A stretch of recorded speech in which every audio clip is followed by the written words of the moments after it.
siguiente programa es apto para todo público. Canal C.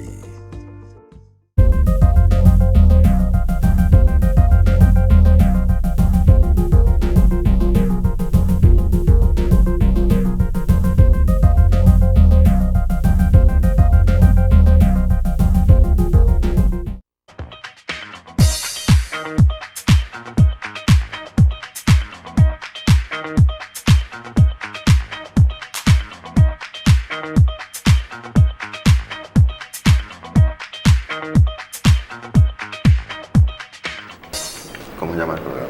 Muy buenas noches. El día de hoy un nuevo programa especial conversando con Luis Hermes. Un saludo muy especial a nuestros amigos y amigas de todas las plataformas virtuales, de todos los municipios del departamento del Cauca, nuestro Valle del Cauca, nuestra ciudad de Cali. Bienvenidos a un programa el día de hoy para hablar hoy sobre en qué va la implementación del proceso de paz y que tiene hoy por hoy en vilo nuestro objeto fundamental, nuestro derecho fundamental a la paz en Colombia. Tenemos dos invitados muy especiales. Uno de ellos es abogado de la Universidad Santiago de Cali, experto en la ley de víctimas y también especialista en derechos humanos. También tenemos el día de hoy un invitado muy especial que es el doctor Marco Calarcá, Luis Alberto Albaán, quien es representante a la Cámara por el Valle del Cauca, y hoy vamos a hablar sobre el proceso de paz y su implementación. Hay unos antecedentes elementales que tenemos que analizar hasta el día de hoy, y es que el proceso de implementación de alguna manera se ha visto o realizado con mucha lentitud o básicamente suspendido por la inejecución de este gobierno nacional hasta el presente. Y de eso vamos a hablar el día de hoy con el doctor Marco Calarcá. Buenas noches, doctor. Muy buenas noches, Alejandro. Muchas gracias por permitirnos venir a este programa y dar nuestra opinión, dar nuestra versión sobre los hechos. Es importante para ejercer ese derecho a la libre opinión, tener información adecuada. Buenas noches, Ulises, bienvenido. Buenas noches, Alejandro. Buenas noches, doctor Marcos. Buenas noches, teleaudiencia. Muchas gracias por la invitación. Encantado de estar aquí y pues espero colmar las expectativas de esta charla, un diálogo ameno acerca de temas tan importantes como este. Para el conocimiento de todos los televidentes, es importante recalcar que después de la firma del acuerdo de paz, la cifra de la muerte de líderes sociales ya supera las 200 personas que han sido asesinadas. Unos líderes sociales, otros que han sido miembros de la extinta FARC, hoy partido político, y que han sido asesinados ya sea por diferentes causas. Y esto es realmente preocupante para nuestro país y toda la sociedad colombiana de tener en cuenta esto. Por tanto, doctor Marco, cuéntenos esto que nos preocupa tanto, lo de los líderes sociales, ¿qué ha establecido el gobierno y qué se ha trabajado en el Congreso de la República sobre este tema en concreto? Bueno, empecemos con un regalo. Yo te regalo el doctor. ¿Sí? En segundo lugar, pues eso no es de este Congreso, eso es de la Constitución del 91, que es el Estado colombiano y sus gobiernos los que deben de garantizar la vida de todos los ciudadanos, y eso es lo que no se está cumpliendo, ¿sí? Con una particularidad, que hay sistematicidad en el asesinato de líderes y lideresas sociales. Me parece inaudito que este gobierno traiga sobre ese tema discusiones que no son líderes, que son más de 200, más de 300 colombianos y colombianas que han asesinado por su función de protesta y de lucha social, entonces ahora se cuestionan que no son líderes, ¿sí? O que no es sistemático, o que se lavan las manos porque los está asesinando las disidencias, los grupos por fuera de la ley. Y si uno se pregunta, pues claro, si el que está asesinando a otro está por fuera de la ley, es una cosa totalmente normal, ¿sí? Y entonces uno dice, hombre, señores del gobierno, señor presidente, estamos haciendo una campaña, porque no solamente son líderes y lideresas sociales, son más de 190 compañeros en proceso de reincorporación, firmantes de la paz, aparte de los más de 300 líderes y lideresas sociales, aparte, ¿sí? Entonces estamos diciendo, estamos en una campaña, Duque, pare con el genocidio, Duque, para con el genocidio, y empezamos antier, y ayer mataron otro, en el Caquetá, en San Vicente del Caguán, ¿no?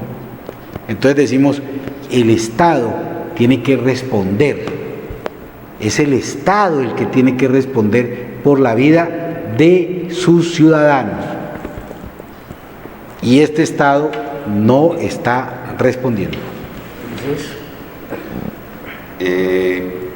Pues totalmente de acuerdo con el representante de la Cámara en varios aspectos, independientemente de qué tipo de ciudadanos sean los que están siendo asesinados.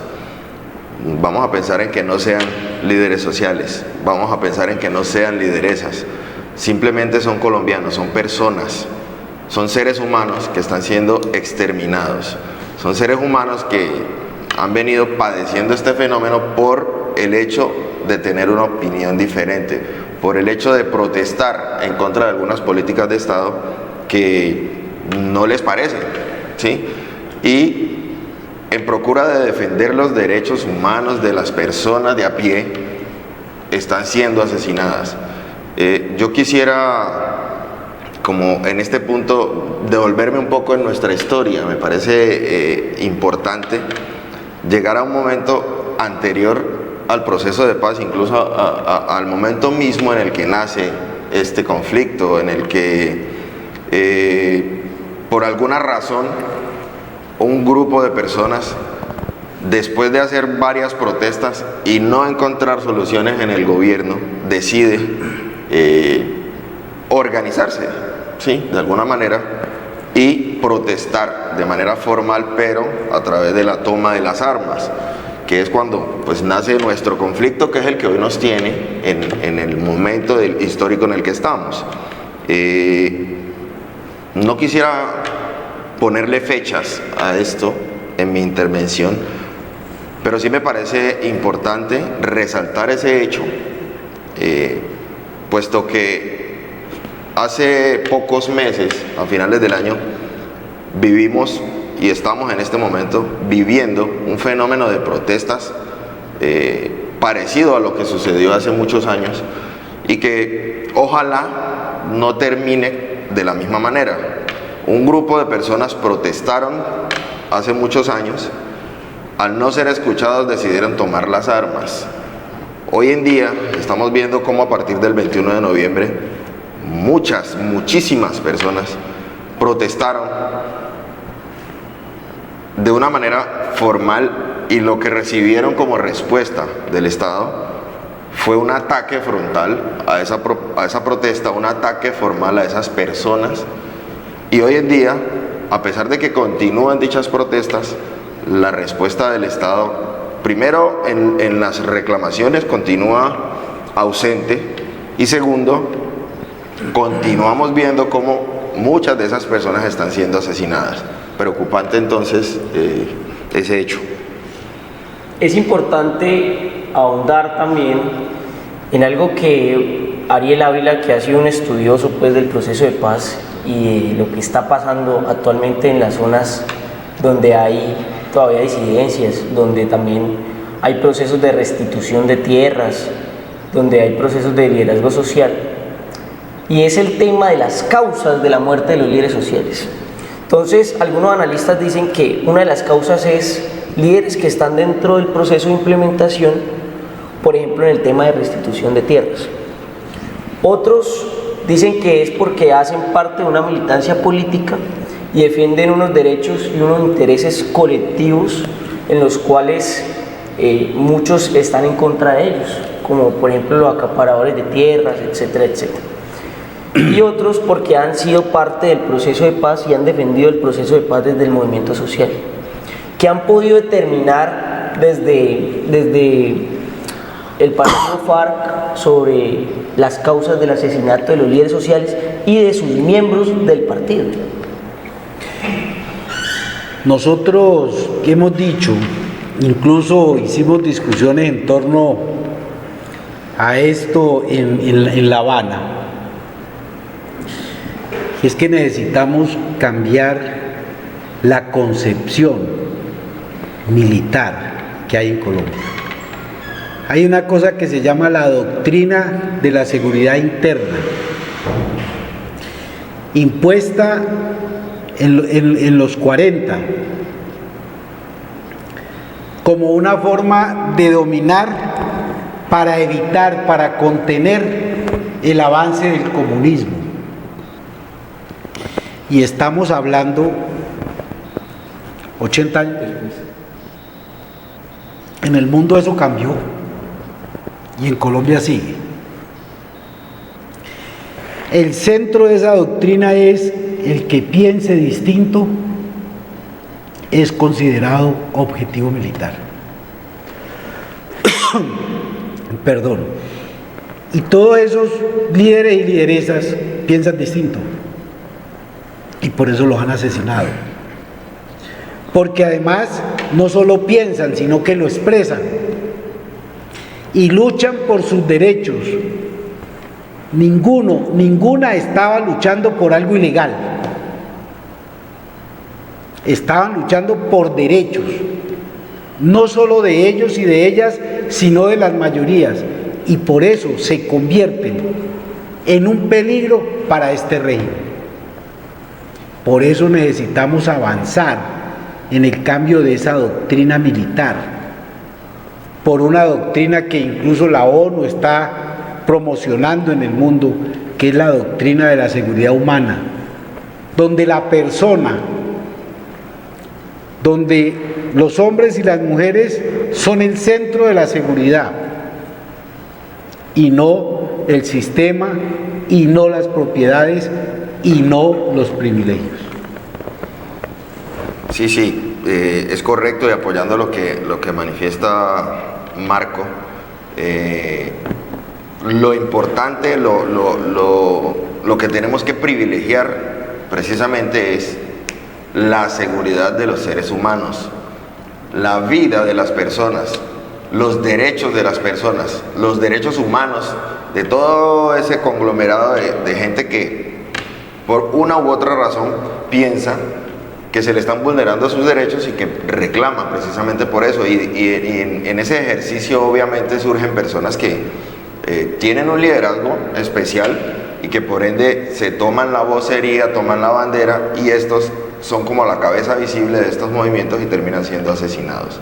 Entonces es importante valorar al ser humano como ser humano y valorar la vida de estas personas sin importar a qué estrato social, grupo político o demás pertenezcan, ¿sí?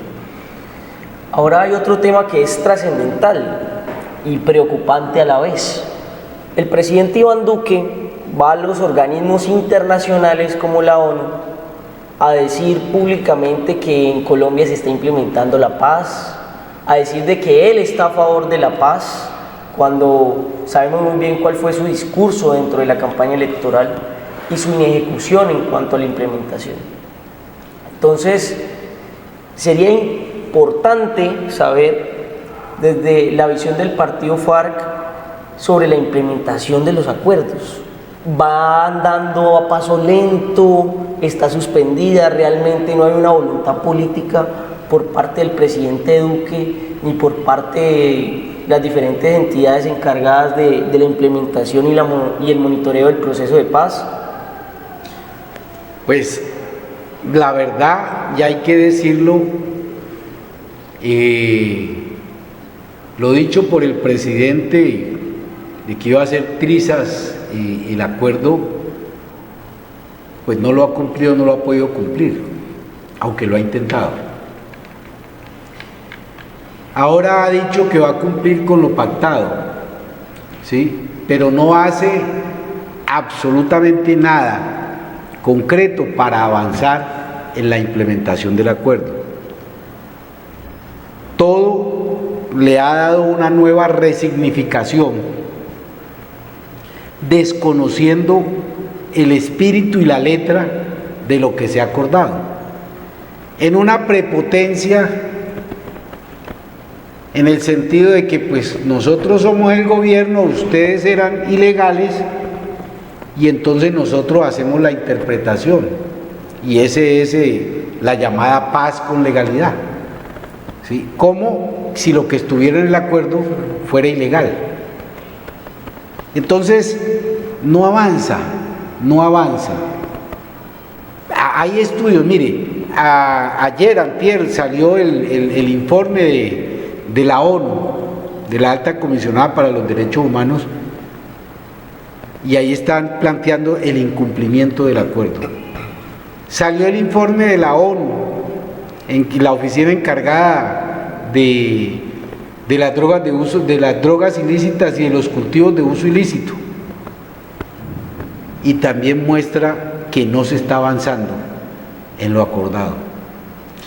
Pero en cualquier esquina del país, y más si es en la zona rural, podemos verificar que no se está avanzando en el punto 1, en la implementación del punto 1, la reforma rural integral. No se está avanzando, no. La reforma electoral no se hizo. Las curules para las víctimas las tienen enmochiladas, engavetadas, ¿sí? Entonces es evidente que este gobierno del presidente Duque, este gobierno del Centro Democrático, no tiene voluntad política para avanzar, ¿sí? Porque no es solamente el tema de la implementación en cuanto a reincorporación, que ya de por sí es un problema serio, porque son casi 14.000 personas que están en vilo todos los días a ver si de pronto llega el 90% del salario mínimo, que si lo aprobaron o no lo aprobaron, que si van a quedarse sin dónde vivir, que no tienen tierra para poder trabajar, que no hay proyectos, que no hay reincorporación colectiva. Y el señor Archila sale a decir que no, que es que han aprobado 40 proyectos y que hay 40 nuevas empresas con capital de 8 millones de pesos. Eso es burlarse de la gente. Sabemos que esos emprendimientos, por muchas ganas que tengan, en menos de 6 meses van a quebrar, ¿sí? Entonces no se está cumpliendo con la reincorporación, pero tampoco se está cumpliendo con el acuerdo, porque el acuerdo estaba pensado y está hecho no para beneficiar a los guerrilleros y a las guerrilleras, no, el acuerdo está hecho y está pensado para beneficiar a las mayorías, a los pobres de este país, y eso no avanza. Bueno, al respecto yo tengo una opinión un poco fuerte, diría yo, al respecto, debido a que yo siento que a nosotros nos vendieron un cuento mentiroso desde el principio. A nosotros nos hicieron pensar que con la firma del acuerdo de paz con las FARC estábamos logrando la paz. Y eso yo creo que no hay nada más alejado de la realidad. Las FARC es uno de los actores del conflicto armado colombiano. En Colombia tenemos un conflicto reconocido a nivel mundial y las FARC es uno. de los actores de ese conflicto. Tenemos 15 grupos guerrilleros más en Colombia, pero además de los grupos guerrilleros, tenemos grupos de derecha reconocidos, que cada vez que cambiamos de administración presidencial o de gobierno, les da por cambiarle el nombre a algunos grupos. Y entonces, en principio, la ley 1448 nos hablaba de grupos armados al margen de la ley, como actores del conflicto armado.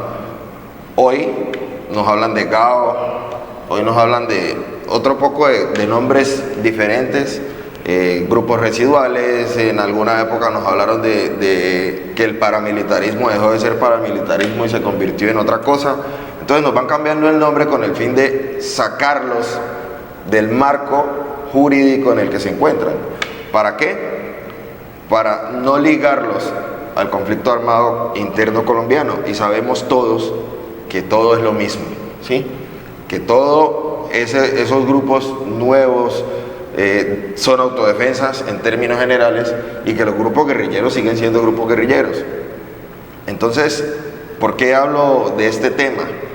Usted manifestaba ahora que el presidente no está cumpliendo con el acuerdo de fondo, y yo pensaría que, además de ser cierto lo que dice,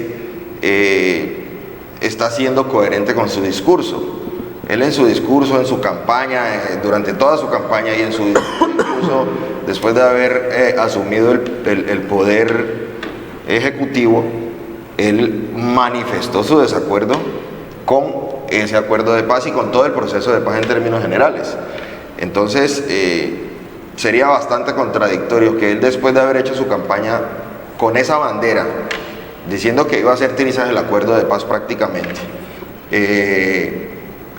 hoy, después de haber sido elegido por una cantidad importante de personas en Colombia, llegar a decir, no, ahora sí ya quiero el proceso de paz, ya quiero el acuerdo, y entonces voy a implementarlo, y voy a, bueno, y sin darle la razón en esto, no quiero que me malinterpreten, pero para mí sería algo absurdo que, después de haber hecho su campaña diciendo que no estaba de acuerdo con el proceso de paz y con el resultado del mismo, que, dicho sea de paso, y como usted lo manifestaba, Marcos, fue un proceso acordado por la sociedad colombiana, fue un proceso avalado por los colombianos, aprobado, y que hoy es legal, y tenemos que reconocerlo como legal. Y el principio de legalidad lo que implica es que, así no nos guste, tenemos que aplicarlo, ¿sí?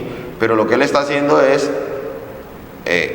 digamos que obedeciendo a su propio pensamiento como presidente de la República. Mal hecho, ¿sí? Mal hecho, porque estamos hablando de, como decía, una norma basada en el principio de legalidad, bajo el principio de legalidad. Por ende, él, como presidente de la República, tendría que ser el primero en cumplir las normas de Colombia.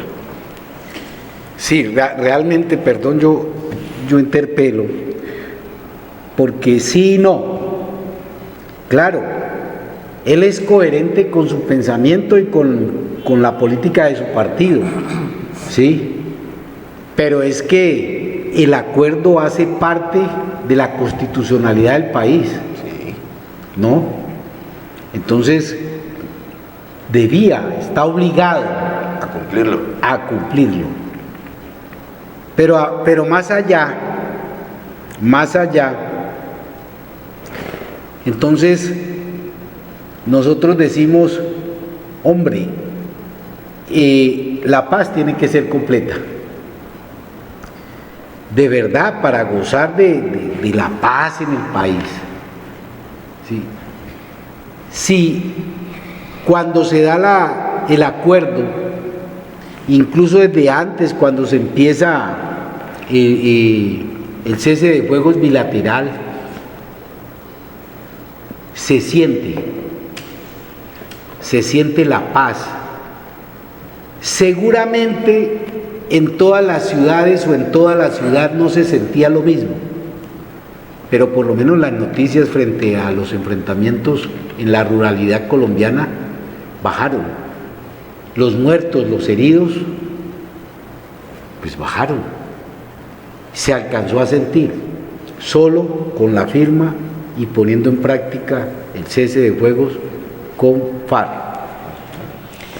Y es cierto, hay otras guerrillas, hay que avanzar en el acuerdo con el ELN, que mataron, que hicieron, pues precisamente porque hay esa guerra es que tenemos que buscar la paz, porque la paz no se hace entre grupos de personas que piensan lo mismo, que piensan distinto, y hay que construir y hay que ser muy ingeniosos para construir, ¿sí? El mundo nos está dando un ejemplo. Estados Unidos acaba de firmar con los talibanes. ¿Y por qué nosotros no podemos avanzar en el diálogo con el ELN? ¿Y por qué no podemos avanzar en resolver todos esos factores de violencia y poder decir, estamos construyendo la paz completa? Para eso cuentan con nosotros, para avanzar en la construcción de la paz completa. Para eso cuentan con mucha gente, ¿sí?, que decimos, la paz hay que construirla. Es innegable, pues, para todos los televidentes, de que el proceso de paz nos ha dejado un país, sobre todo en las zonas que han vivido el conflicto armado, un país mucho más pacífico, un país donde la gente mínimamente ya puede salir con mucha más tranquilidad a ejercer sus labores diarias. Esto no lo vemos nosotros en la ciudad, queridos televidentes, pero sí lo vive diariamente las personas que viven en las zonas rurales de nuestro país y que inclusive tienen los mayores índices de desigualdad y que han sufrido y palpado la guerra en carne propia. Pero hay un tema aquí, representante, y es la oposición política en Colombia. Nosotros no tuvimos estatuto de la oposición desde el año 1991, que estaba consignado sí en nuestra Constitución el derecho a ejercer la oposición, pero más no había un estatuto que posibilitara el accionar de la oposición política en Colombia. Lo logramos gracias al acuerdo de paz y hay un reconocimiento de la oposición política, por lo menos desde el punto de vista institucional. Recordemos que también hay oposición antisistémica, o lo que está por fuera pues, del aparato institucional, como lo que son los movimientos sociales. Pero ¿cuál es desde el partido FARC, y me imagino que también se lo han planteado en coalición con otros partidos pues, de oposición hoy por hoy, cuál es la visión a futuro conforme a lo que está pasando hoy por hoy? ¿Qué es lo que le están diciendo? Obviamente, ustedes se han manifestado públicamente al decir, presidente Duque, no se está cumpliendo con los acuerdos y se tienen que tomar otras determinaciones, o nosotros vamos a tomar otras determinaciones. Sí, la verdad es que eso yo lo decía, y digamos, los archivos de prensa en los archivos de prensa se puede corroborar cómo ese influjo de la firma del acuerdo se sintió. Desafortunadamente eso ha ido retrocediendo, desafortunadamente por las fallas en el manejo del Estado colombiano. Vamos para atrás de unas elecciones en el 2018 que se resaltaron como las más pacíficas. Durante mucho tiempo pasamos a unas elecciones ahora en el 2019 donde no fueron pacíficas, ¿sí?, donde hay cada vez manifestación violenta, pero más manifestación violenta que el asesinato de la gente con el que iniciamos esta conversa. Entonces, la verdad es que sí necesitamos que haya una política. Siempre nosotros, desde la época de la guerra, insistíamos en que es necesario que exista una política de Estado de paz, porque existe una política de Estado de guerra. Tenemos una doctrina militar, ¿sí?, tenemos unas instituciones militares para la guerra, preparadas para la guerra interna y externa, aunque la Constitución dice que es para defender las fronteras. Pero no tenemos una política de Estado de paz, tanto que este gobierno no cumple con lo acordado por el gobierno anterior en representación del Estado. ¿Sí? Entonces, pues esa es una parte. Ahora, la oposición política. Sí, en La Habana tuvimos que darle un empujón al estatuto de la oposición. Increíble, increíble que sea la fuerza insurgente levantada en armas contra el Estado la que tocaba decir, espere un momentico, pero cumplan con la Constitución en este punto, vea, cumplan con la Constitución en este otro, ¿sí? Es algo increíble, ¿no? Sí, claro. Y a eso no se le dan las dimensiones. Y solo a partir de ese acuerdo, entonces logramos que haya el estatuto de oposición. Y hay un punto en el estatuto de oposición que dice que es el derecho a la réplica. Y este establecimiento es tan cicatero que el presidente Duque no volvió a hacer alocuciones presidenciales. Miren y verá que no estoy echando carreta. Habla por las redes, habla. ¿Para qué? Para que la oposición no pueda ejercer su derecho a la réplica. Y ya pasó una vez. Derecho a réplica. No es que no hicimos alocución presidencial. Eso fue a las redes sociales. Entonces, ustedes, señores de la oposición, utilicen las redes sociales así como lo hizo el presidente. Esa fue la respuesta. Es una posición cicatera, pichicata, mezquina con la oposición. ¿Sí? Y claro, tenemos que sumar fuerzas, aunar voluntades. Y esa es la idea. Y el centro debe de ser la construcción de la paz, debe de ser la defensa de la vida, que incluye la defensa del medio ambiente, que incluye la inclusión de género, de raza, de etnia. ¿Sí? O sea, hay unas cosas, unas políticas de inclusión de las minorías, y de pronto dicen las mujeres, ojo, hombres, pónganse en las pilas para que los incluyan. ¿Cómo así? Pues sí, porque es que las mujeres son mayoría y les damos tratamiento de minoría. Las mujeres son el 52% de la población en Colombia, y en el mundo más o menos es lo mismo. Y para nosotros siguen siendo una minoría. Y le estamos recortando los derechos. Y las estamos involucrando en todos los temas de la violencia. ¿Sí? Entonces, decimos, esos son los ejes de unas políticas amplias que permitan que avancemos en términos de generar condiciones de vida digna, que avancemos en ampliar la democracia, que avancemos en las posibilidades de trabajo, de educación. Entonces de pronto dicen, pues lo quiere todo, ¿no? Bueno, ¿y por qué no?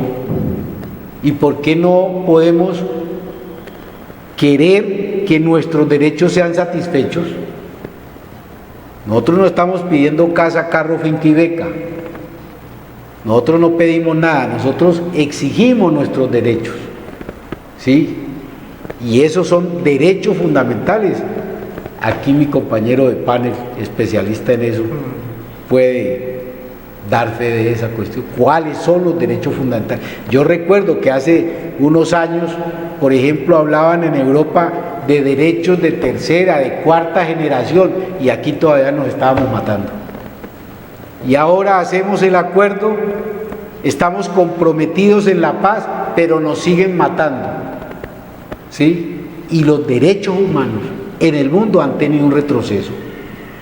En la medida en que avanzan los sectores de derecha, tienen un retroceso y hay mayor discriminación y hay mayor explotación y hay más gente que se muere de hambre y hay más gente que no tiene trabajo y está todo el tema de las migraciones, de los asilados, de los exiliados, y vamos retrocediendo y no podemos permitirnos eso como población, no podemos permitirnos eso como pobres de este mundo. Sí, representante, Colombia es un país que no ha podido superar problemáticas que ya han superado otros países, inclusive en el siglo XVI, que es el respeto a la vida, algo tan básico, tan elemental.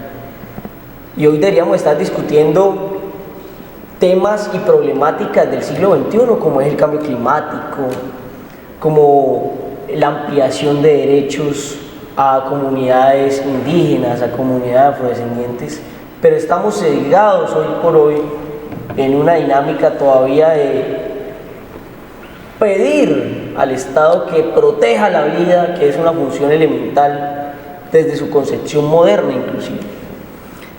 Entonces, somos un país atrasado en derechos, en ese sentido donde no hemos podido superar pues esa visión retrógrada que nos había legado también la Constitución del 86. Yo contradigo un poco parte de la intervención anterior de Alejandro. ¿En qué sentido?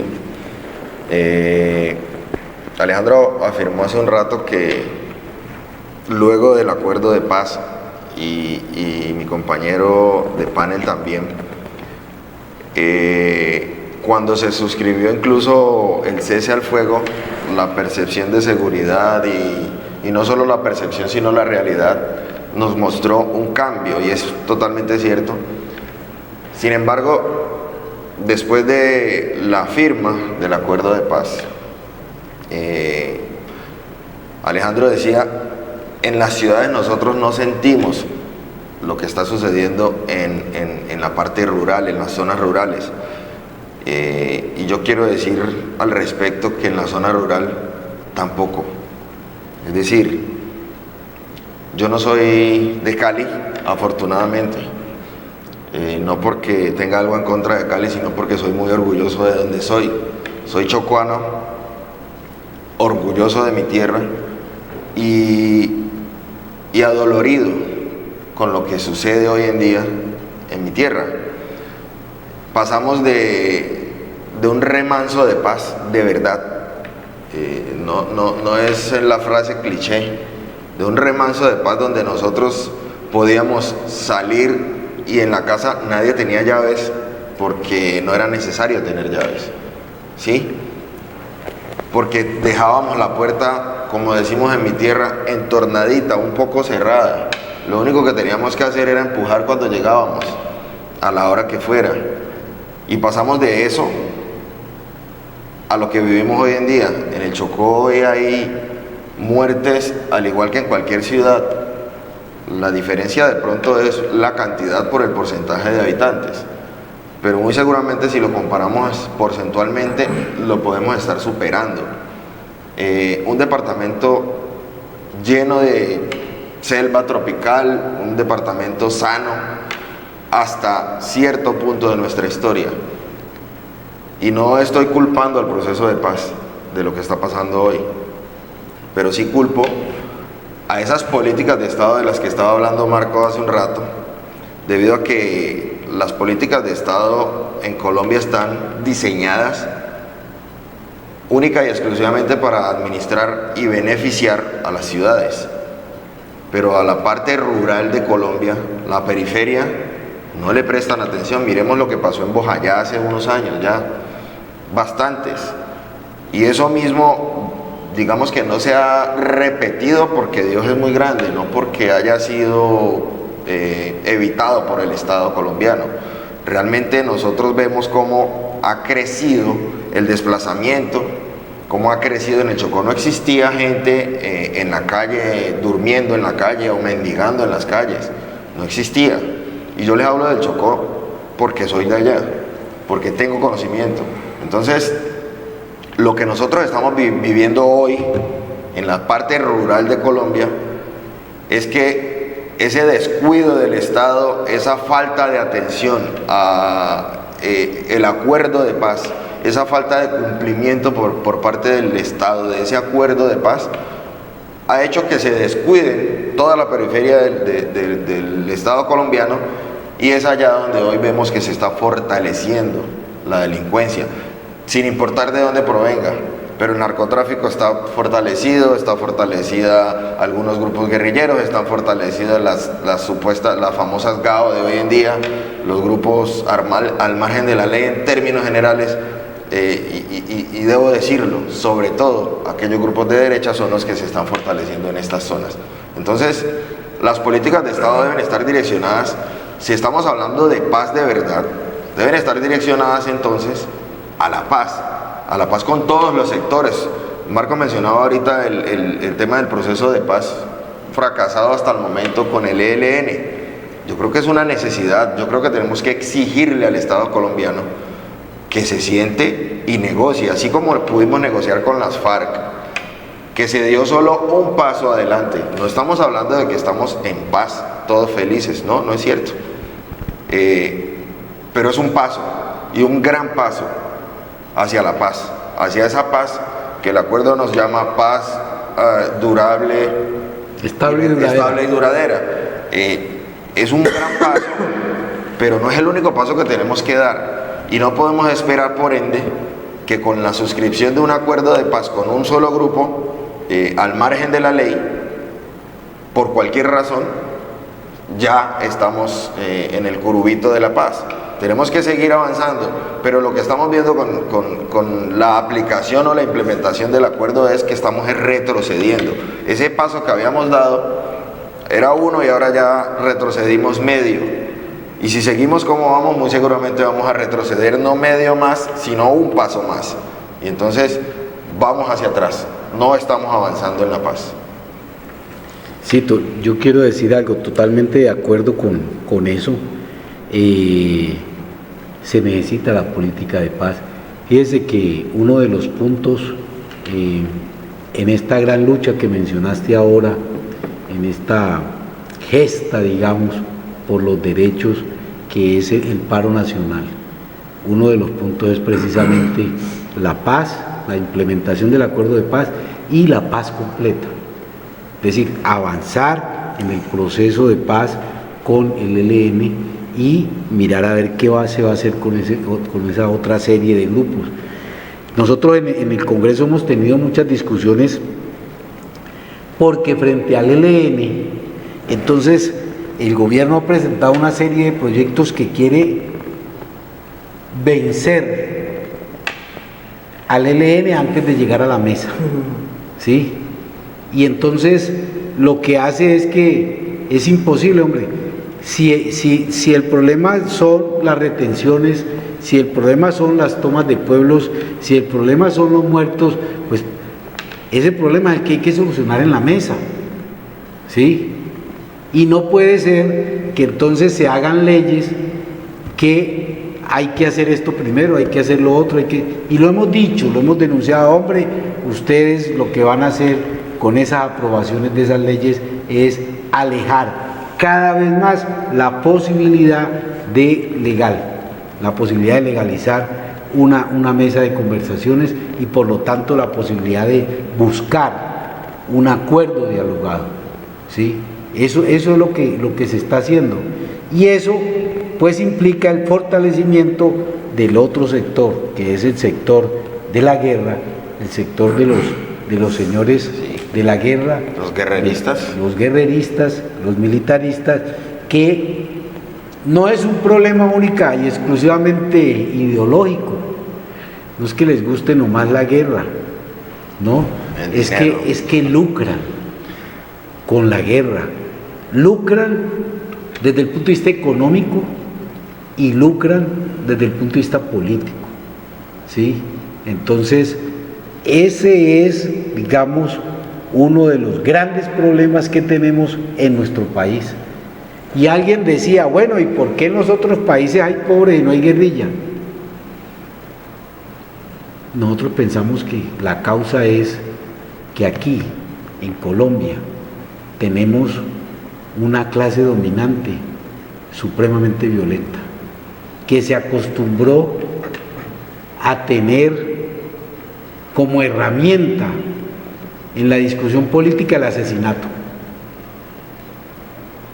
Y empezamos desde los intentos de asesinato a Bolívar, desde el asesinato a Sucre, de los asesinatos de todo el siglo XIX, De las traiciones a los procesos de paz, de la traición a los acuerdos, los acuerdos de paz. a los acuerdos desde los comuneros en 1781, el asesinato a Rafael Uribe Uribe, ¿sí? Comprometido con la superación de la guerra de los 1000 días, el asesinato de Gaitán, el asesinato de Pizarro, el asesinato de Pardo Leal, el asesinato de Galán, todo lo que huele a cambio, todo lo que implica, digamos, como que está recogiendo esa inconformidad popular, entonces inmediatamente lo asesinan. Por eso, por esa característica violenta es que aquí hubo una respuesta también violenta, ¿sí? Y por eso aquí existe, Fíjese, esa violencia. representante, que me parece importante a todos los televidentes pues hacer mucho énfasis en esto, y es que la búsqueda de la paz debe ser una búsqueda bajo una transformación de las lógicas que tienen que ser institucionales, obviamente. Por ejemplo, transformar la doctrina militar con una doctrina que hoy por hoy asegure la vida humana y no una política militar que promueva la muerte y que sea enfocada en el número de muertos.